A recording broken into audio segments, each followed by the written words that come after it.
परम मंगलमय परात्मा अखिलेश्वर अकारणम करुणावरलालय भक्तवांचित कल्पतरु श्री तंड दुर्विंदित पीताम्बरधारी श्री बाल कृष्णलाल की बांगमयी प्रतिमूर्ति श्रीमद्भागवत महापुराण भाग्योनोदयम बहुजन्मम सर्वजितनम सत्संगम चा लभते पुरुषो यदः चा ज्ञान हेत कृतम वहो मंदार कारनाशम विनायसी ही तदोदयते विवेकः। बोलिए श्री राधा कृष्ण भगवान की जय। श्रीमद्भागवत का दूसरा अध्याय आरंभ हो रहा है, तो सभी भक्तजन ध्यान दे करके सुनेंगे कि कोई तन दुखी, कोई मन दुखी, कोई धन बिन रहती उदास, थोड़े थोड़े सब दुखी, सुखी राम के दास। एक भी व्यक्ति संसार में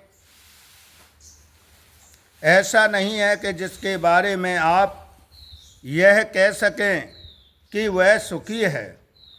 कोई भी संसार में जो जन्मा है, कोई भी ऐसा व्यक्ति नहीं है जो इस संसार में आकर के और वो सुखी हो। कोई भी व्यक्ति संसार में नहीं ऐसा जो छाती पर हाथ धर कर कहे कि मैं सुखी हूँ। कभी नहीं कह सकता कि 5-5 हजार करोड़ों का जो टर्नओवर करते हैं और 200 करोड़ों का जो टर्नओवर करते हैं, हर महीने कर रहे हैं, लेकिन खाते क्या है? मूंग की दाल, साथ में सूखा फुल्का। मैंने पूछा, सेठ जी ये क्या है? ये क्या है भोजन? इतना सब वैभव और मूंग की दाल के साथ में फुल्का खा रहे हो? बोले ठाकुर जी क्या करें, डॉक्टर ने मना किया है कि रोटी चुपड़ कर खा लूँगा तो ब्लड प्रेशर हाई हो जाएगा, और अरबों की संपत्ति है लेकिन ब्लड प्रेशर हाई हो जाएगा। अरबों की संपत्ति को लेकर सूखा फुल्का खाते हैं। किसी को किसी बात की कमी नहीं है, पर अंत और अनंत संपत्ति है। बड़ी बड़ी इंडस्ट्रियां, फैक्ट्रियां चल रही हैं, लेकिन मानसिक चिंता बहुत है। क्या चिंता है कि पिताजी चाहते थे कि अच्छे खानदान से संबंध करूंगा तो बढ़िया संपत्ति मिलेगी, अच्छी बहू आएगी, बड़े भक्त खानदान में बड़े बेटे का विवाह होगा तो बड़ी प्रतिष्ठा और परिवार से विवाह करूंगा। बेटे का यह पूरा घर कह रहा है कि बेटे का विवाह में बड़े प्रतिष्ठा के परिवार के और विवाह करूंगा। लेकिन होता क्या है कि बेटा घर की नौकरानी को लेकर भाग गया, कोर्ट मैरिज कर ली।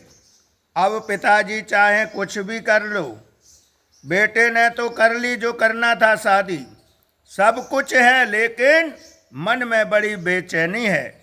कभी बेटी नहीं सुनती तो कभी बेटा नहीं सुनता। कभी ऐसा चाहते थे कि कभी पैसा बहुत हो, पैसा चाहते थे, और क्या हुआ कि कोई धन बिन रहते उदास। बेचारा दिन भर मजदूरी करता है और बड़ी बड़ी मल्टी और स्टोरी और बिल्डिंगें बनाता है, पुताई करता है और डिस्टेम्पर करता है। इतनी जान और जोखिम में डालकर भी काम करता है, लेकिन शाम को 50 रुपए मजदूरी के मिले तो बेटा को खिलावें कि पत्नी को खिलावें या आप खावें, किसी को भी सुख नहीं है। सुख किसको है? सुख तो भैया केवल राम के दासों को है। सुख तो केवल गोविंद के कीर्तन में है। शुभ तो केवल प्रभु के नाम में है। हरे राम हरे कृष्णा कहते हैं कबीरा सब जग निर्धना, और धनवंता ना कोई। और धनवंता सोई जानिए, सो जाको राम नाम धन होए।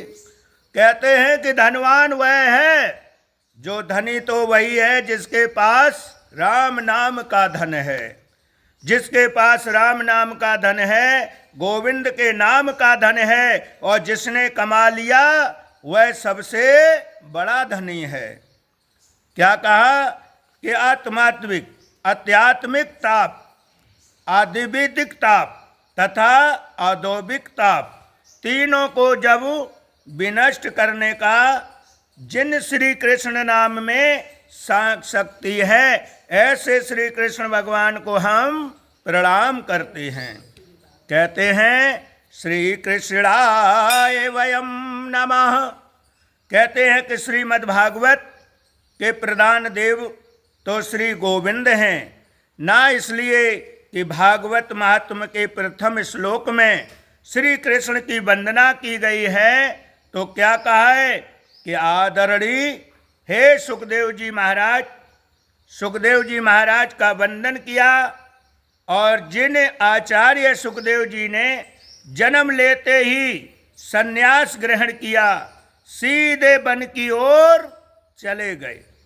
और पुत्र कहते हैं कि हे महर्षि, हे वेद व्यास, जिनके पीछे चल रहे हैं, परंतु आचार्य सुखदेव जी को लौटा कर लाने में जिनमें सामर्थ्य नहीं थी, सामर्थ्य नहीं रही, ऐसे परम वंदनीय को सर्वभूतस्य और श्री सुखदेव जी महाराज को हम वंदन करते हैं। और क्या कहा सज्जनों कि जैसे हम इस पवित्र भूमि पर बैठकर भगवान श्री कृष्ण भगवान का श्रवण करने के लिए एक चित हुए हैं, ऐसे ही पुराणों की विद्या के लिए परम एकांत और परम शांति का स्थान हो। जैसे उसे कहते हैं नैमिषारण्य।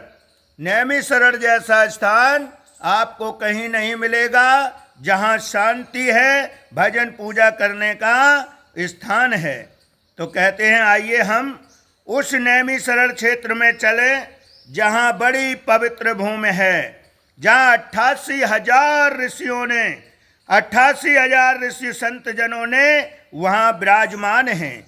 और वे सभी ऋषि गृहस्थ ऋषि हैं। उन्हें हम लोग कहते हैं शौनकादिक ऋषि, जिनकी बड़ी बड़ी लंबी उम्र है, बहुत लंबी उम्र है। एक संत को तो उम्र इतनी लंबी है कि जिनके जीवन में कितनी बार इंद्र बदल चुके।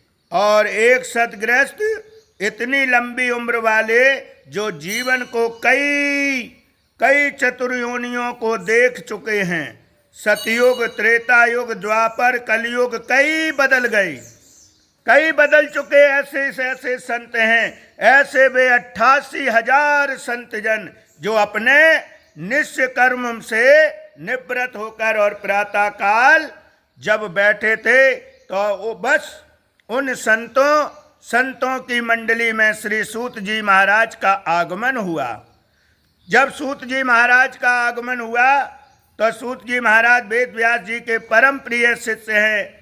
अब वो जैसे ही सूत जी आए तो जो 88,000 ऋषि बैठे हैं, जिनकी उम्र हजारों वर्ष लंबी है, लेकिन सूत जी उनकी मंडली के मध्य में आकर पधारे और पधार कर बोले कि हे केवल 20 वर्ष की आयु वाले, लेकिन 20 वर्ष की उम्र वाले परम युवा सूत जी को देखकर वे सभी संतजन खड़े हो गए और आइए महाराज पधारिए, पधारिए, बड़ी कृपा की आपने।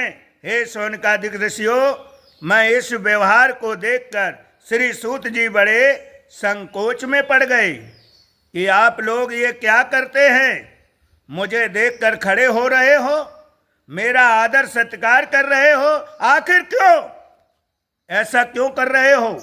सूत जी आप उम्र में छोटे हैं तो क्या हुआ, लेकिन शास्त्र कहता है कि धन वृद्धा बल वृद्धा आयुर्वृद्धैव स्वेच्छा और सर्वे त्वयं ज्ञान वृतस्य किंकरा निश्चय किंकरा।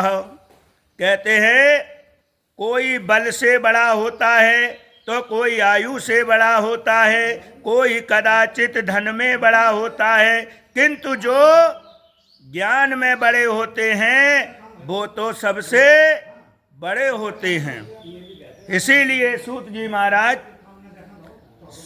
जी महाराज आप देखने में छोटे लगते हैं, लेकिन अज्ञान रूपी अंधकार जो मानव के हृदय में बैठा हुआ है उसे दूर करने में आप करोड़ों सूर्य के समान हैं। आप हमें कोई ऐसी कथा सुनाइए जिससे संसार के लोगों को कष्ट की निवृत्ति हो जाए और गोविंद की प्राप्ति हो जाए।